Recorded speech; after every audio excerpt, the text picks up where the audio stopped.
Recoucou à vous en deuxième live pour cette journée. Si vous avez vu le live de ce matin, j'expliquais pourquoi j'étais dans l'indisponibilité de le faire hier. Et donc ce week-end, finalement, c'était pas un live quotidien, mais c'était 2 lives aujourd'hui. Et d'abord, je voulais vraiment vous remercier pour vos retours suite à mon live de ce matin. Comme quoi, c'était dans l'authenticité, dans la spontanéité. Recoucou Marie. C'était ce matin vraiment dans l'authenticité, dans la spontanéité, un petit peu dans le chaos et tout partait un peu dans tous les sens. Et finalement, j'ai pu voir que ça a aidé plusieurs personnes. Donc rien que pour ça, comme je leur répondais, j'ai beaucoup de gratitude pour ce live, pour ce moment. Si juste je peux aider une personne, moi ça me nourrit énormément. Et j'avais du coup envie en retour de vous faire de vous partager un petit moment sur les envies de manger émotionnelles et justement vous donner un petit tips en cadeau pour vous remercier d'être là, pour me suivre quotidiennement ou pas, pour être en replay, voilà, pour vos commentaires, pour tous vos retours, vos interactions. Donc pour les personnes déjà qui sont concernées par la relation à la nourriture un petit peu chaotique, un petit peu conflictuelle, l'idée c'était de vous donner un tips. Alors, je vais vous dire qu'il y a une recette magique et que c'est à appliquer et que ça fonctionne à chaque fois. Les envies de manger émotionnelles, je vais vous expliquer un petit peu ce que c'est et comment on les définit, comment on les identifie. Mais j'avais vraiment envie d'essayer de vous donner une petite astuce là, à mettre en place ou en tout cas à essayer pour voir si ça résonne pour vous et si ça peut vous aider justement quand ça se passe.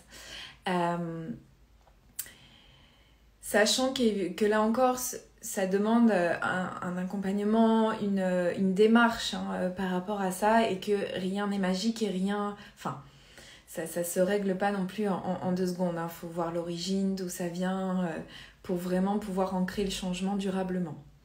Mais, en tout cas, avant ça, les envies de manger émotionnelles, déjà, c'est quoi ? C'est ces moments où on passe un petit peu en mode pilote automatique et c'est comme si une force supérieure prenait le contrôle de notre corps et de nos envies d'aller ouvrir le placard, ouvrir le frigo et de tout dévorer. Et quand on revenait à la réalité, finalement, on constate un petit peu l'ampleur des dégâts.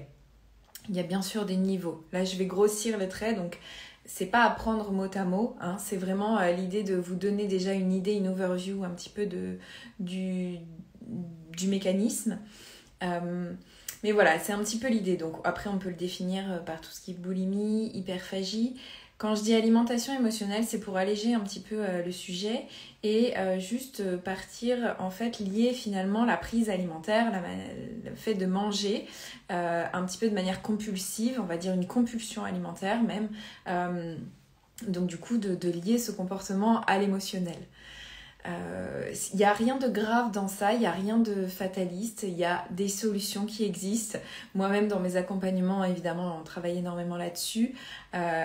Et surtout, il y a la notion de culpabilité à vraiment laisser de côté parce que c'est quelque chose d'humain, c'est quelque chose quand on comprend le mécanisme qui peut aussi s'enrayer. Donc déjà, c'est un petit peu l'espoir que je voulais vous donner là ce soir.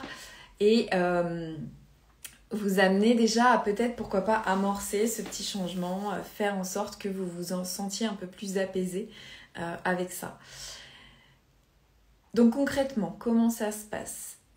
Quand la sensation de faim physiologique n'est pas là, donc que vous êtes rassasié, que vous êtes dans la fenêtre de satiété, que potentiellement vous n'avez pas besoin d'ingérer des calories, de l'énergie, il n'y a pas de signaux du corps physiologique qui est en besoin de se nourrir énergétiquement, mais que vous avez cette envie de manger, souvent déjà elle se manifeste beaucoup plus au niveau de la bouche, au niveau des papilles, de la langue, de la salive, que finalement au niveau de l'estomac ou au niveau plus général qui serait un état de fatigue, un état un petit peu de baisse de tension, d'énergie, voilà.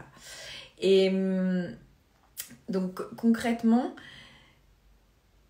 c'est comme si justement cette force un petit peu venait vous aider, ouais, était supérieure, était plus forte que vous et c'est un peu insupportable en fait. Donc comment hacker ça? En fait, l'idée c'est vraiment déjà d'identifier en amont, parce que ça c'est un comportement habituel, routinier, c'est quelque chose qui est installé, c'est un peu comme un réflexe.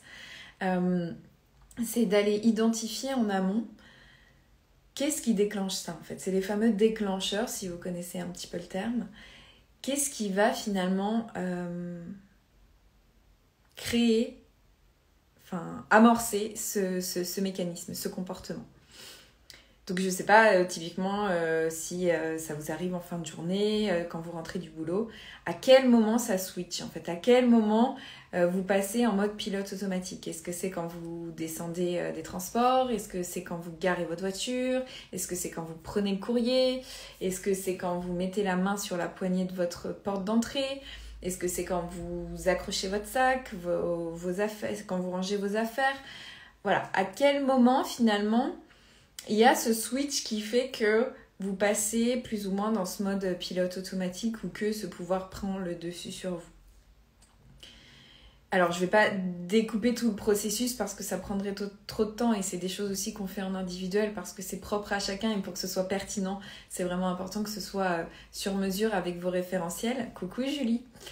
Mais déjà, dans un premier temps, si vous pouvez un petit peu comme si vous ralentissiez le film et que vous découpiez ce qui se passe, voilà. J'ai envie de manger, de dévaliser les placards, les frigos et je constate l'ampleur des dégâts et il n'y a plus rien dans le frigo où il y a plein de paquets partout.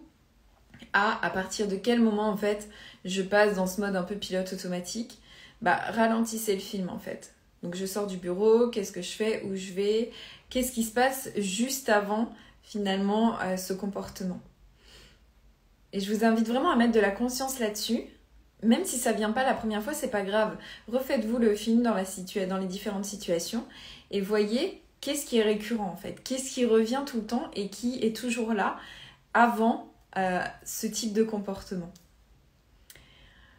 Et dans ce cas-là, justement, identifiez les choses et voyez comment vous pouvez peut-être mettre plus de conscience sur ce moment-là.